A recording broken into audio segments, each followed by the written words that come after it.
What is up, everybody? Happy Sunday to you. So, I posted a video and I deleted it about race mixing because I wanted to be a little bit more specific in the video. So, what inspired that video? I had a conversation with two phenomenal black women earlier this week, or last week, I guess this past week. And they were talking about interracial dating. Now, one of them is an actual interracial dating love coach. So she does matchmaking and she sort of coaches black women through the process of interracial dating. And and then the other is just this phenomenal business owner, and two of her sisters are married to white men. She's married to a black man, but she confessed that if anything ever happened with her relationship, she would date a white man. And she's like, I'm attracted to white men. And it was funny because when she said that, it was just it was interesting because I'm just like, me too. Like I am attracted to, I'm a human being, and I think that most human beings, it's just the laws of nature.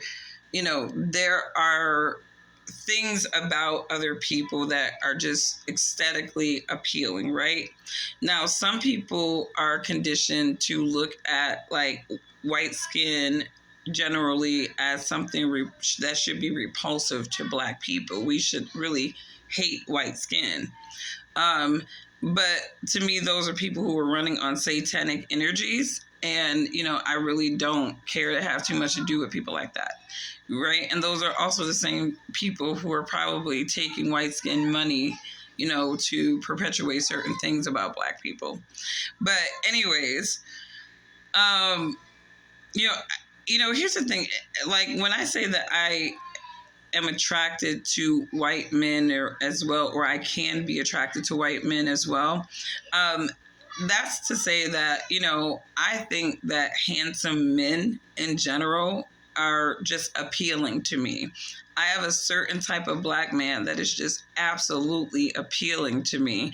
I have a certain type of white man that is absolutely appealing to me, especially if he's Irish. Just because that's part of my bloodline too. And so when we talk about ancestry, and I'm going to just kind of reiterate this point from my last video on my perspective about slavery, everybody in the United States is a mutt in some way. We are not pure. We are not a homogenous nation. You're not going to come into this nation and run the DNA of any person and see 100% of anything, because we are a mixed race nation, and we are from nations of nations, and even down to the people who are black, down to my complexion, we are not all African. And I think that is just the weirdest thing that people can't concede, is that no matter how much you feel like there's some white supremacists, you got white supremacy, you got black supremacy, when we run your DNA, we're going to see the very person that you hate running through your bloodlines. So that's just to say, at the end of the day, we are all God's children, because in some way we are all interconnected. You are going to find some extension of some other race in any given person on this earth. And even if you were to go to the most homogenous nation, if you ran a DNA, for the most part, you're still going to see some percentage of something else. And that's just to say that nobody's really pure, but especially in America, come on. We should never have any type of racial supremacy in this nation. And so racial supremacy, like I said in the last video, really boils down to your skin complexion, your category, what your hue is. Because even in the black community, there's colorism. Light skin, when I was growing up, light skinned blacks were always the more desirable one. But that's really going back to slavery, right? When they started to have all these biracial kids and stuff like that, most of the more attractive looking Negroes, they were in the house. They were aesthetically appealing to the house, right? The darker you were, obviously, you were out there in the field, and that's why, the darker the berry, the sweeter the juice. Yeah. and the roots.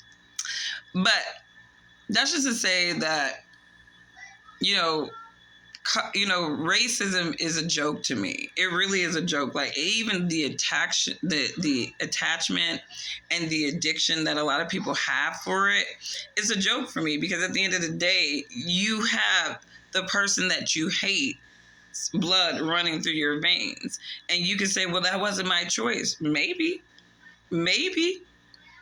absolutely maybe. But more times than not, if people were to dig into their history, and Angela Davis just found out too.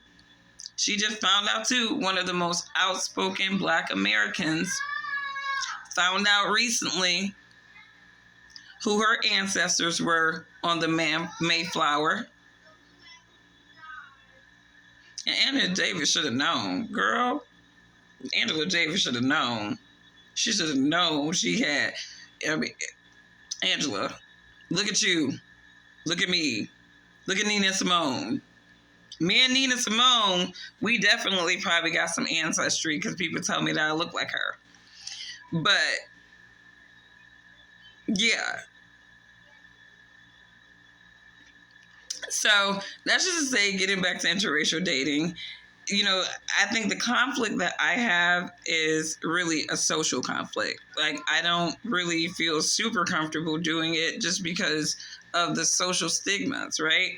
But, as the sister that's a therapist was saying, it's like, if you divorce the social stigmas and just really make decisions based off of how happy you want to be, then how do you resolve it? And I'm like, well, I would definitely, if I met a man of whatever race who was respectful, who had character, who had conviction, who had a level of accountability to God, who understood how, he is the leader of a woman, but his job is not to abuse a woman. He's to treat her as himself, as the divine order instructs him to. And I do like men with a divine order. That is very, very hard to find. And so if I were to be able to find that with a white guy quicker than I do a Black guy, I'm going where the Lord tells me to go. Because, I don't think the Lord is really... I haven't read not one Bible account that says that you should be only with this race. Like, you should only stick to your race. Matter of fact, there's plenty of accounts where you see people, they took an Ammonite, right? This person took this. There's so much... The Bible was talking about how people was mixing. And it wasn't something that was disgusting to God. Nowhere in the Bible will you read that racial mixing, ethnic mixing, nation mixing is something disgusting to God. The only thing that is really disgusting is when his people are aligning with people from nations that have customs and practices that are disgusting to him.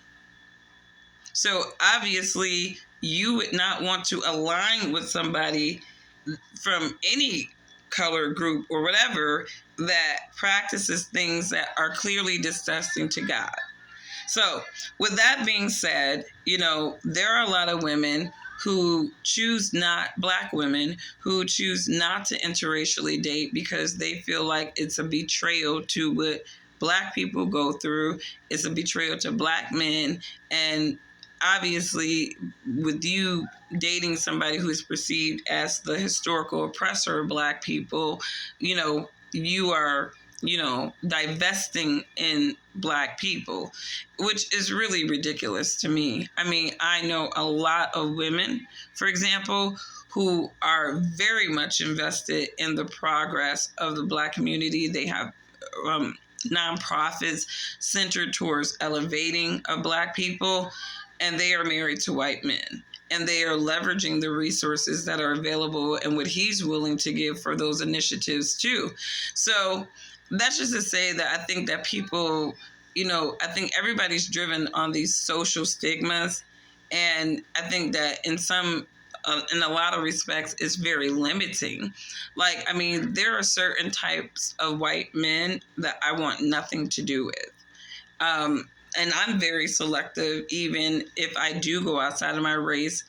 Again, what type of man I aligned with, because not every white man is worthy to align with for Black women, for a variety of different reasons.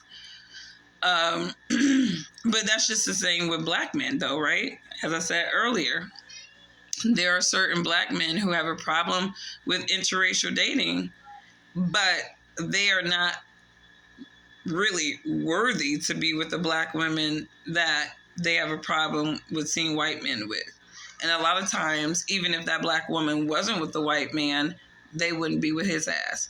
And that's just word 100. I mean, some of these dudes like really give themselves way too much credit. Just because you are a Black man doesn't mean automatically that Black women should just be with you, just because we come from a historical struggle the same. It's like, you need to have some more value than just a struggle. Matter of fact, if you're addicted to struggle, you're more valueless to me personally than a white man. Because, if you hung up on that crap, you ain't really getting too far, because your mindset is all screwed up. Your psychology is ruined at Jump Street. So you're not very valuable to a person like me, because I'm not hung up on that stuff. So I think that people should do what makes them happy. I don't judge couples that are people who are in interracial relationships, because I see many of them as being happy, content,